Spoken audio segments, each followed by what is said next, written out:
नमस्कार, डीएनए के special edition में आपका स्वागत है। मैं हूं सुधीर चौधरी और जैसा कि आप लगातार देख रहे होंगे, महसूस कर रहे होंगे, देश में धार्मिक माहौल आजकल काफी गर्म है, मौसम काफी गर्म है।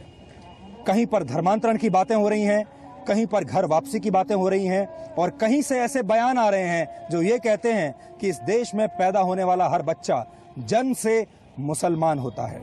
यानी धर्म के इस खेल में बड़े बड़े खिलाड़ी आजकल अपना अपना खेल खेल रहे हैं। इस खेल को एक्सपोज करना जरूरी है, इस खेल का डीएनए टेस्ट करना जरूरी है। और इन खिलाड़ियों में एक बड़ा नाम है असदुद्दीन ओवैसी का। असदुद्दीन ओवैसी AIMIM के चीफ हैं और इस वक्त मैं ओवैसी साहब के गढ़ में यानी दारुस्सलाम में खड़ा हुआ हूं और इसी कॉम्प्लेक्स से उनके मेडिकल कॉलेज, इंजीनियरिंग कॉलेज और उनका उर्दू का अखबार चलता है। और आज हम उन्हीं का डीएनए टेस्ट करेंगे और उनके घर पर मैं आया हूं उनसे कुछ कड़वे सवाल पूछने के लिए। उनकी पार्टी का सिंबल है पतंग और हमें आज ये देखना होगा कि उनके बयानों की पतंग कितनी ऊंची उड़ रही है और ये पतंग और कितनी ऊंची जाएगी। तो असदुद्दीन ओवैसी साहब, इस स्पेशल डीएनए टेस्ट में आपका बहुत बहुत स्वागत है। शुक्रिया सर। आपके घर में हम आए हैं दारुस्सलाम में और कुछ कड़वे सवाल आज आपसे पूछेंगे। जरूर सर, वेलकम सर, बिल्कुल। पहला सवाल मेरा आपसे यही है कि आपकी पार्टी का सिंबल पतंग है और आपके बयानों की पतंग भी आजकल बहुत ऊपर उड़ रही है और बहुत सारे लोगों को ये लग रहा है कि कुछ ज्यादा ही ऊपर उड़ रही है। तो और कितनी ऊपर उड़ाएंगे आप इस पतंग को? नहीं सर, हम हमारे पैर जब तक जमीन पर रहेंगे और हम इखलास से काम करेंगे तो वही अहम है। हवा में उड़ने वाले लोग जल्दी नीचे भी गिर जाते, तो हम पूरी कोशिश कर रहे हैं कि हमारे पैर जमीन पर ही रहें और हम अच्छा साबित कदम से आगे बढ़े। आपका एक बयान आया और उसी बयान ने मैं आपको सही बात बताऊं कि मुझे यहाँ आने पर मजबूर किया। आपने कहा कि जो भी इंसान पैदा होता है वो पैदाइशी मुसलमान होता है और बाद में फिर उसका कन्वर्जन होता है, बाद में उसको दूसरे धर्मों में लाया जाता है। आपका वो बयान सुन के मुझे लगा कि शायद मैं भी पैदाइशी मुसलमान ही हूँ और मैं दिल्ली से हैदराबाद आ गया आपके घर पर घर वापसी करने के लिए। तो मेरी आप घर वापसी करवाइए और मुझे ये बताइए कि इस बयान का मतलब क्या है। और अगर आपका ये बयान माना जाए तो फिर तो जो देश है ये हिंदुस्तान, इसकी पूरी आइडेंटिटी, इसकी पूरी पहचान, हम सबकी पहचान बदल जाएगी। नहीं सर, सबसे पहली बात यह है कि इस देश की आइडेंटिटी आप हिंदू समझते हैं क्योंकि आप हिंदू हैं? नहीं है। इस देश की आइडेंटिटी कोई मजहब से ताल्लुक़ नहीं है। इस देश की आइडेंटिटी ये है कि ये तमाम रिलीजन्स को सेलिब्रेट करते हैं हम लोग। इस नेशन का कोई रिलीजन नहीं है। पर आपने तो ऐसा नहीं कहा। सुनिए बात, दूसरी बात, आप जो सवाल की बात, अच्छा सवाल किए। अगर आप मेरी स्पीच को फॉलो करेंगे, अफसोस ये है कि लोग कट एंड पेस्ट करके उसको सुन रहे हैं। मैंने कहा कि हाँ, ये हमारा अकीदा है, ये पूरे मुसलमानों का एक फेथ का हिस्सा है और मैं किसी पर इसको फोर्स नहीं कर रहा हूँ। मैं आपसे नहीं कर रहा हूँ कि भैया अगर आप इसको नहीं मानेंगे तो आपको हम राशन कार्ड नहीं देंगे। मैं ये नहीं कह रहा हूँ कि आप नहीं मानेंगे तो आप चोरी का सामान है। मैं ये नहीं कह रहा हूँ कि अगर आप मेरी बात को नहीं मानेंगे तो आप हिंदुस्तान के वफादार नहीं है। हिंदुस्तान में, जैसा हमारे वाइस प्रेसिडेंट साहब हामिद अंसारी ने कहा कि हमारे मुल्क में 4600 कास्ट, कम्युनिटी, रिलीजन्स हैं और हिंदुस्तान कभी भी होमोजेनियस कंट्री नहीं बन सकता। मैं अपने फेथ की बात किया और ये भी कहा हूँ कि आप इसको डिसएग्री करिए, मैं उसको रिस्पेक्ट करूंगा और मैं इसको नेशनलिज्म से नहीं जोड़ रहा हूँ जी। मैं हरगिज, ये हो ना, हमारा फेथ का हिस्सा है, आप उसको मत मानिए। मगर ये कहना कि नहीं आप आइडेंटिटी बदल रहे, सर तो बताइए, इस मुल्क की आइडेंटिटी तो हिंदुइज्म नहीं है ना इस्लाम है। इस मुल्क की आइडेंटिटी तो ये सब रिलीजन से। अगर मान लीजिए RSS का कोई नेता आज ये कहे आपके बयान के जवाब में कि नहीं, सब लोग जन्म से हिंदू होते हैं और बाद में वो इस्लाम में कन्वर्ट होते हैं, और फिर आपको ये भी ऑप्शन दे दे कि आप मत मानिए, लेकिन आप सोचिए, आप उस बयान पर आग लगा देंगे। अगर RSS वाले ये कहते हैं कि ये इनका हिंदू मजहब का अकीदा है तो हम उसको रेस्पेक्ट करेंगे। मगर वो तो ये नहीं कहते ना कि हिंदू मजहब का ये अकीदा है। लेकिन आप जिस भाषा का प्रयोग करते हैं, आप कॉन्वेंट एजुकेटेड हैं, लंदन में पढ़े हैं, हैदराबाद को बहुत एक तहजीब वाला शहर माना जाता है, लेकिन जब आपके बयान हम सुनते हैं, उन बयानों में वो तहजीब, वो एजुकेशन, वो लंदन की पढ़ाई, वो कहीं नजर नहीं आती। अगर मेरी बात कड़वी लगती है, जैसा अभी आपके शुरुआत में कहा कड़वे सवाल करेंगे, तो बाज़ वक़्त जो है कड़वी बात करना पड़ता है। मगर वो कड़वी बात हम जब कर रहे हैं, मुल्क को कमज़ोर करने के लिए नहीं कर रहे हैं। हम ये कह रहे हैं कि हमसे इंसाफ करो आप। और हमारी लड़ाई जो है हिंदुस्तान के दस्तूर के आइन के दायरे में रही है और इंशाल्लाह रहेगी। और जहां तक रहा सवाल तहजीब तमद्दुन का, हो सकता है कि मैं हैदराबाद की तहजीब को सही तरह से पेश नहीं कर रहा हूँ। मैं आपको कुछ शब्द बताता हूँ, कुत्ता, हरामी, टूटी ढीली कर दूंगा, ये कौन से शब्द हैं और ये किस तहजीब को रिप्रेजेंट करते हैं? देखिए सर, तहजीब तमद्दुन तो, और ऐसा किसी ने आपके साथ क्या नाइंसाफी कर दी कि आपको इतना दर्द होने लगा? दर्द इसलिए हुआ क्योंकि किसी ने ये कहा कि अगर गाड़ी के नीचे कोई कुत्ते का बच्चा आ जाए और उसको तशबीह दी गई, एग्जाम्पल दिया गया मुसलमानों से, तो सर मैं तो कुत्ते का बच्चा नहीं। उन्होंने मुसलमान अपने नाम से नहीं लिया, आप जानते होंगे। देखिए मेटाफोर यूज किया गया था, और अगर मैं ये कह रहा हूँ कि मैं कुत्ते का बच्चा नहीं हूँ, मैं इंसान का बच्चा हूँ। जो कल जो एक घटना हुई है उस पर मैं खास तौर पर आपकी राय लेना चाहता हूँ। पेरिस में जो कुछ हुआ, आपको ऐसा लगता है कि इस्लाम इतना कमज़ोर है कि वो एक कार्टून से डर जाएगा, ये एक कार्टून से उसको नुकसान हो जाएगा, या 4 कार्टूनिस्ट उसको परेशान कर देंगे? नहीं, इस्लाम को कभी ख़तरा रहा है ना रहेगा इंशाअल्लाह ताला। जब तक दुनिया रहेगी इस्लाम रहेगा, इस्लाम आबाद रहेगा, शादाब रहेगा, और लोग उसकी हक़ानियत और तौहीद और वहादत के पैगाम को देखकर वो अट्रैक्ट भी होते रहेंगे। देखिए जो कल का वाक़या हुआ बड़ा अफसोसनाक है। कार्टून्स यकीनन तकलीफ़देह हैं। आप बताइए कि मुसलमान के लिए सबसे मुअज़्ज़ज़ शख्सियत, मैं जस्टिफाई नहीं कर रहा हूँ कल के वाक़े को, सबसे मुअज़्ज़ज़ चीज़ हमारे लिए हमारे prophet Muhammad peace be upon him, आप उनकी एक कार्टून बनाकर दिखा रहे हैं, किसी एक और आदमी को किस कर रहे हैं। मैं तो खाली एक मिसाल दे रहा हूँ। इसीलिए हमारे मुल्क में फ्रीडम ऑफ एक्सप्रेशन है, मगर 19G है, वो कंप्लीट फ्रीडम ऑफ एक्सप्रेशन नहीं है। हमारे पास 295 IPC है। नहीं, मुझे पता है आप वकील हैं, बैरिस्टर। नहीं, मैं इतना नहीं जानता हूँ, आप ही जानता हूँ। नहीं, इतना नहीं जानता हूँ, थोड़ा बहुत। मैं इसलिए कह रहा हूँ कि मैं कल के वायलेंस की आलोचना नहीं की उसकी। अरे वाला भाई, ये वाकया जो है दहशतगर्दी का है, इसकी मजम्मत करते हैं, अफसोसनाक वाकया है। तो हम ये बता रहे हैं कि वहाँ पर हम यही कह रहे हैं कि भाई आप कार्टून्स का जो मसला, आप मेरा कार्टून उतारिए। तनकीद सर देखिए, एक बहुत ही थिन लाइन है क्रिटिसिज्म में और इंसल्ट में। हम यही कह रहे हैं कि भाई आप क्रिटिसाइज करिए, कौन रोकता है, कितने क्रिटिसाइज करिए। एक फिल्म आई है पीके, आपने भी उसके बारे में सुना होगा। आप पीके में देखिए कि उसमें हिंदू धर्म गुरुओं के बारे में उनका मजाक उड़ाया गया है, और वैसी फिल्म भी इस देश में 500 करोड़ का बिजनेस कर लेती है और लोग उसको देख रहे हैं। आपको लगता है कि अगर यही काम उस फिल्म में अगर मुस्लिम धर्म गुरुओं को लेकर हुआ होता तो अभी तक आमिर खान जिंदा होते? अरे सर, इतने पैसे कमा चुके हैं, मैं तो पिक्चर देखता नहीं। हर दाढ़ी वाले को दहशतगर्दी दिखाते, रुमाल डाल दिए सर पे उसके, AK-47 हाथ में दे दिए उसके। कितने फिल्में पैसे ने कमाए ऐसा दिखा कर।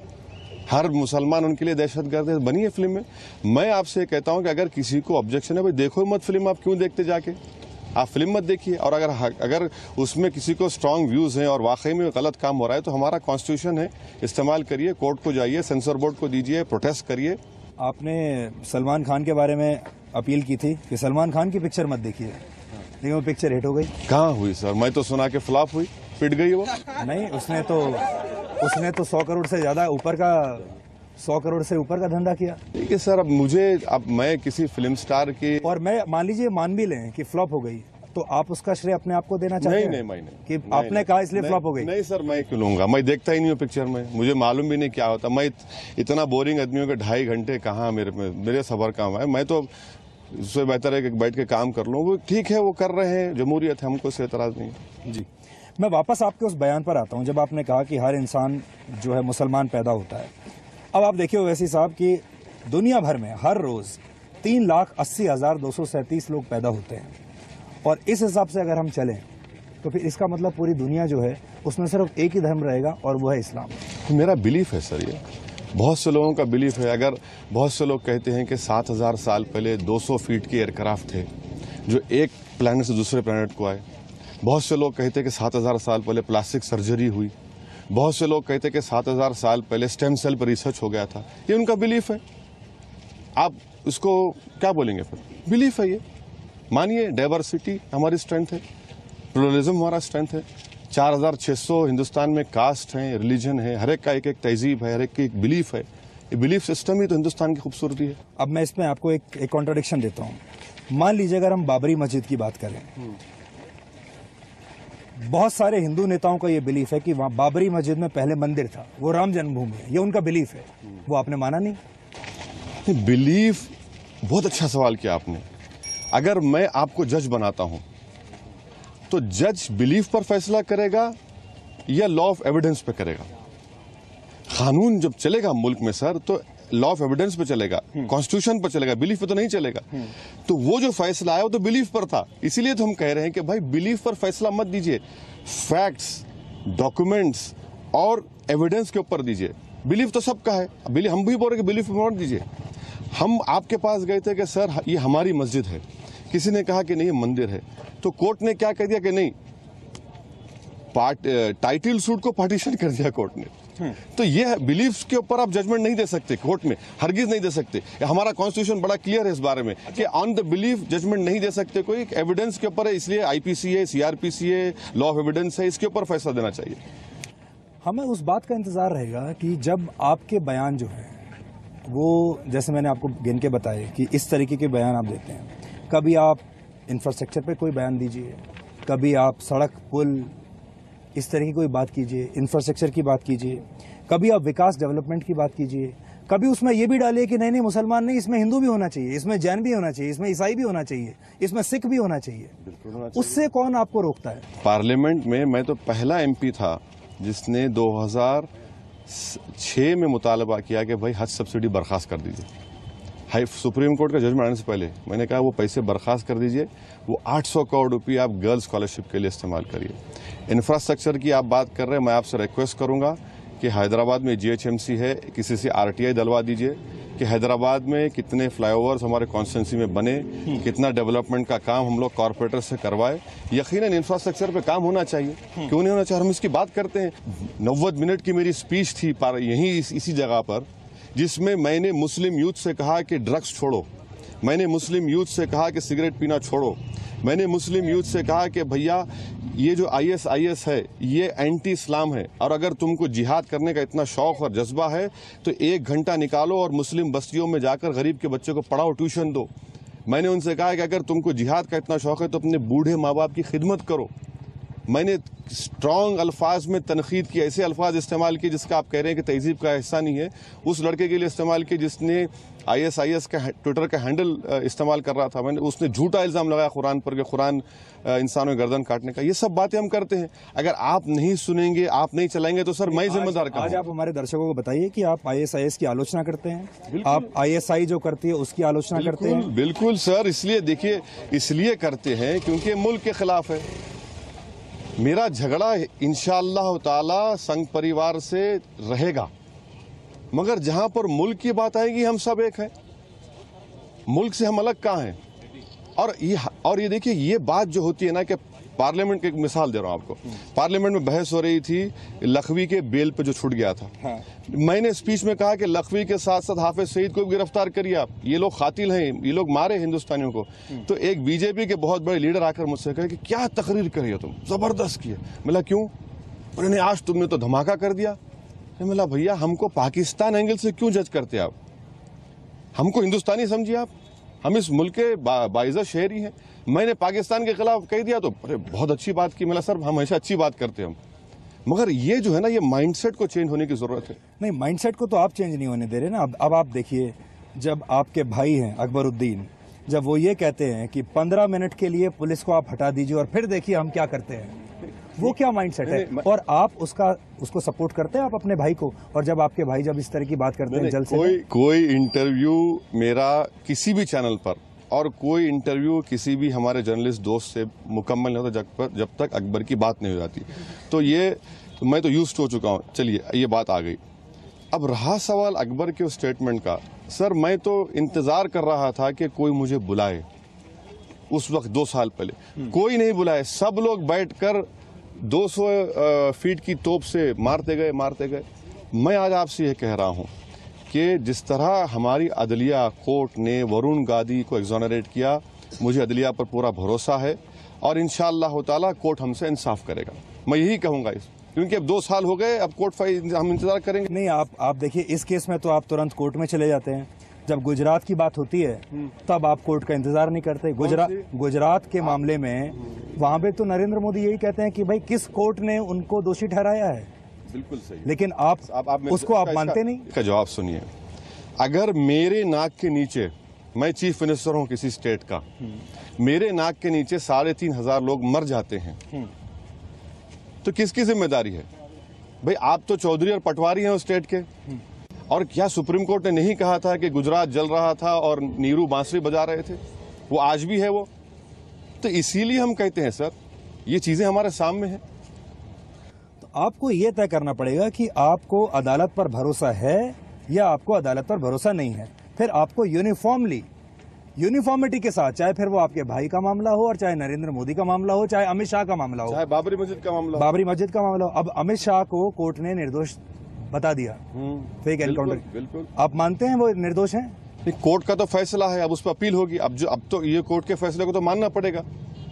मुझे तकलीफ जरूर है इस बात की, ईमानदारी से कह रहा हूं, मुझे तकलीफ जरूर है इस बात की, मगर कोर्ट का फैसला है और हम उम्मीद करेंगे कि वो लोग अपील करेंगे। सोहराबुद्दीन के भाई ने कहा कि अपील करेंगे, मगर कोर्ट का फैसला है।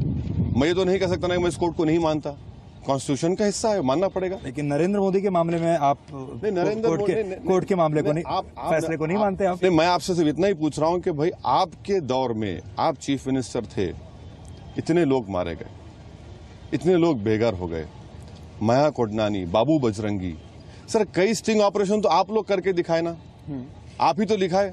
अब उस पर क्या करेंगे? आप दिखा रहे और हमसे सवाल भी कर रहे कि क्लीन चिट दे दो। लेकिन ओवैसी साहब, मुझे ये चीज समझ में नहीं आ रही कि सबसे ज्यादा परेशानी आपको हो रही है। इस देश में सिख भी रहते हैं, इस देश में ईसाई भी रहते हैं, इस देश में जैन भी रहते हैं, बाकी कोई इस तरीके के जहरीले बयान नहीं दे रहा, इस तरीके की पोलराइजेशन की राजनीति नहीं कर रहा जैसा कि आप कर रहे हैं। और आपकी पूरी स्टाइल को देखकर ऐसा लगता है कि आप पोलराइजेशन की पॉलिटिक्स करना चाहते हैं और आप मुसलमानों का पूरा फुल टाइम कॉन्ट्रैक्ट आपने ले लिया है। मतलब एकमात्र ठेकेदार जिसकी कोई ब्रांच नहीं है। सर मैं छोटा आदमी हूँ, मैं पूरे पार्लियामेंट इलेक्शन में सिर्फ 2 सीट पर लड़ा सर। मैं 280 पर बीजेपी के मेरे वजह से जीती। हमारे चौधरी तो बड़े बड़े लोग बैठे हैं सर, वही तो बेड़ा कड़क कर दिए। मैं तो छोटा आदमी हूँ, 2 सीट लड़ा मैं और 280 बीजेपी मेरे वजह से जीती।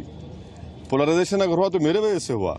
कहाँ सर, मैं क्या कर सकता हूँ? आपको ऐसा लगता है महाराष्ट्र में भी आपने बीजेपी की बड़ी मदद की? अच्छा ये बात सुन लीजिए, कितनी सीटें असेंबली महाराष्ट्र के? 288। मैं 24 पे खड़ा किया। आप ये बता दीजिए 288 सीट्स में अगर कोई 24 लड़ेगा तो क्या वो बैलेंस ऑफ पावर डिसाइड करेगा? क्या वो बैलेंस ऑफ पावर डिसाइड करेगा? दूसरी बात, 24 सीट में हम 2 जीते, किसके खिलाफ जीते दोनों भी? कहां सिटिंग एमएलए थे, किसके थे? बीजेपी के थे, एक जगह शिवसेना का था। जहां पर हम सेकंड आए वहां पर थर्ड बीजेपी शिवसेना आई। अरे भाई, कांग्रेस एनसीपी को महाराष्ट्र की आवाम ने राइटफुली रिजेक्ट किया क्योंकि उनके करप्शन, मिसगवर्नेंस और एरोगेंस की वजह से। अच्छा, अगर आपकी ये सारी बातें सही हैं, ये सही है, और ये आप मैं नहीं कह रहा हूं, मैं आपको I stand to be corrected. मैं बार बार आपको नाम दे रहा हूं, केसेस का हवाला दे रहा हूं, आप चेक करवा लीजिए और दोबारा हम फिर मिलेंगे। आप अपने हर जलसे में, अपने हर बयान में यही बात उठाते हैं, यही मुद्दा उठाते हैं। चलिए ठीक है, और मैं तो बात कह रहा हूं कि ठीक है, आप मुसलमानों के एकमात्र ठेकेदार बनना नहीं सर, नहीं बनूंगा मैं। मुसलमानों का एक नौकर बन के जीऊंगा, गरीब आवाम का, बहुत बड़ी बात है। नहीं सर, ठेकेदार मैं नहीं हूँ। नहीं, सुनिए सर, एक जरा मुझे मौका दीजिए।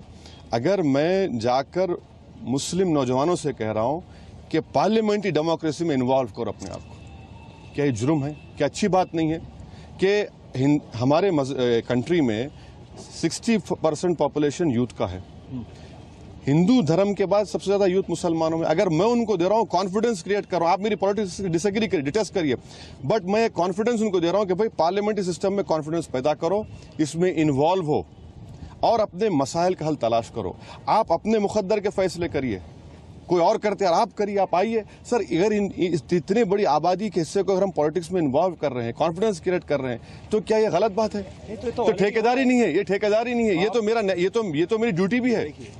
लोकसभा में 22 मुसलमान एमपी हैं, ठीक है, और आपकी पार्टी का एक है उसमें से, और आप अकेले हैं, ठीक है। मैं आपको और देखिए 543 में से एक ठेकेदार को नहीं, आप बनने की कोशिश कर रहे हैं ना ठेकेदार को। सर देखिए, आप उसको 15 इलेक्शन हो गए लोकसभा के हमारे मुल्क में, एक ही मर्तबा 1981 में 44 एमपीज मुस्लिम जीत के आए। उसके बाद तो कभी जीतते ही नहीं है सर। पहले तो कोई पॉलिटिकल पार्टीज टिकट ही नहीं देते, और देते भी हैं तो जीतते भी नहीं है। और जितने भी जीत के आ रहे एमपी इलेक्शन में, उन कॉन्स्टिट्यूंसीज से आ रहे जहां पर मुसलमान 30% करीब वोटर लिस्ट में। अब मुझे बताइए ठेकेदार कौन है भाई? 1.4 वोट शेयर है आपका, 1.4% वोट शेयर आपका लोकसभा में। तेलंगाना में, हैदराबाद में 3.8% है। महाराष्ट्र में आपने जो 2 सीटें जीती 0.9 वोट परसेंट, 1% करीब है, बिल्कुल। करीब करीब 1% है। इसका मतलब ये हुआ कि आप जो बातें कर रहे हैं वो सारे मुसलमानों पर असर उसका नहीं हो रहा है। नहीं हो रहा है, सही है, बिल्कुल सही है। मैं तो ये भी कह रहा हूं कि जो 5,24,000 वोट ही मिले मुझे, अगर मान लिए महाराष्ट्र में 24 कैंडिडेट में 5 हमारे गैर मुस्लिम थे, 5,24,000 मुझे वोट मिले, मान लिए कि पूरे मुसलमान मिले। 1 करोड़ मुसलमानों के नाम वोटर लिस्ट में महाराष्ट्र के, 60% की पोलिंग हुई, 55 लाख वोट पड़े। तो 55 लाख में 5 लाख अगर मैं लिया, 55 लाख कहाँ गए? मुझे नहीं आए। मैं यही तो कह रहा हूं कि भाई ठेकेदार वो हैं, मैं नहीं हूं ठेकेदार। मैं तो वही तो मैं आपको आप फैक्ट्स पे बात कर रहा हूं आपसे। आप इस पर अग्री नहीं, आप डिसएग्री नहीं कर सकते। 55 लाख वोट्स तो ठेकेदार लोग चले गए, चौधरी लेके चले गए, और फकीर के हाथ में क्या आया? 5 लाख आए खाली। तो मैं ही तो कह रहा हूं, मैं नहीं हूं ठेकेदार।